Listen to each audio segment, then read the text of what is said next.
তো আগের পাটেই তোমরা দেখলে বরমশাই কেমন বিনা তেলে চিকেন রান্না করার চ্যালেঞ্জ নিয়ে রেডি পুরো যথারীতি সোনা চালের মতন মাংস নিজে হাতে ধুয়ে সবজি কেটে মশলা বেটে একদম রাঁধুনি আমাদের রেডি। প্রথমেই দেখি যেটা করলো, গোটা গরম মশলা, শুকনো লঙ্কা আর জিরা একসাথে শুকনো খোলায় রোস্ট করে সেটাকে মিক্সিতে দিয়ে একসাথে পেঁয়াজ, আদা, রসুন, টমেটো, কাঁচা লঙ্কা আর কটা কাজু বাদাম দিয়ে সব একসাথে একটা পেস্ট বানিয়ে নিল। এর মাংসটাতে সেই মশলা, টক দই, নুন আর সব গুঁড়ো মশলা দেখে 1 ঘন্টা রেখে ম্যারিনেট করে নিল। তারপর আর কি, যেই বলা সেই কাজ, দেখি কড়াই গরম করে ম্যারিনেট করে রাখা মাংসটাই দিয়ে দিল।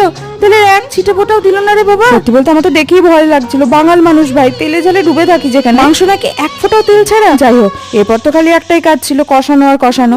আলু দিয়ে আর বাটি ধোয়া জল দিয়েও কষালো। তবে যেটা বুঝলাম, পুরো রান্নাতে আজ আসতে রেখেছিল। খেতে বসে আমায় জিজ্ঞাসা করছে কেমন হয়েছে। আমি তো খেয়ে দেওয়ার কোনো উত্তরই দিতে পারছি না। যে বরকে আমি এত আন্ডার এস্টিমেট করলাম বিনা তেলে রান্না করার জন্য, সে তো পুরো বাজিমাত করে দিয়েছে। আরে দাঁড়াও, তোমরা যাচ্ছ কোথায়? আমাদের এতটা আন্ডার এস্টিমেট করো না কিন্তু। চলো চলো, চ্যানেলটিকে ঝটপট সাবস্ক্রাইব করে যাও এমনই আরো ভালো ভালো মিনি ব্লগস এর জন্য।